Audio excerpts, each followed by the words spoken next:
promotion ပါရှင်အဲ့တော့သတင်းကောင်းလေးပြောပြပေးမယ်ချဲ promotion လေးလုပ်ထားတယ်ဒီနေ့14ရက်3လ2026ကနေစပြီးတော့ပေါ့နော်ဒီ2026ရဲ့4လပိုင်းတကြံမတိုင်ရင်အထိကိုလာတဲ့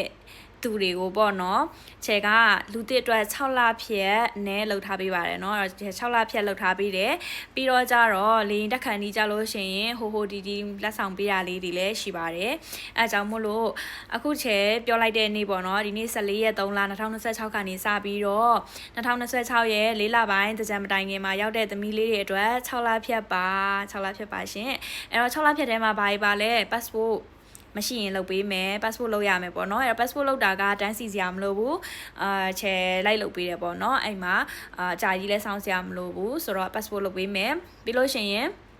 နေစားစရိတ်အကုန်လုံးအဲ့ဒီထဲမှာပါပြီးသားဖြစ်မယ်ထပ်ပေးစရာမလိုဘူးတင်တန်းကြီးလည်းပေးစရာမလိုဘူးပြီးသွားပြီဆိုရင်ဆေးစစ်ခ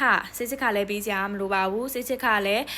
ကိုယ်တိုင်ထုတ်စရာမလိုတော့ဆေးသွားစစ်ရင်လည်းကိုယ်တိုင်ကိုဟာကိုသွားစစ်ရတာမျိုးမဟုတ်ဘဲနဲ့ဒီချက်နဲ့တူတူလိုက်ပြီးတော့မှစစ်ပေးရမှာပါเนาะဆိုတော့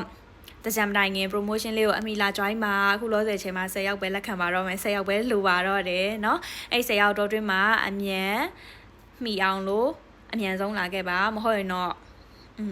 နောက်ကြောင်မှာပေါ့เนาะ10ယောက်ပဲလက်ခံနိုင်တော့တာမို့လို့ပါเนาะအဲအကြောင်းမို့လို့အမြန်ဆုံးလာခဲ့ပါရှင်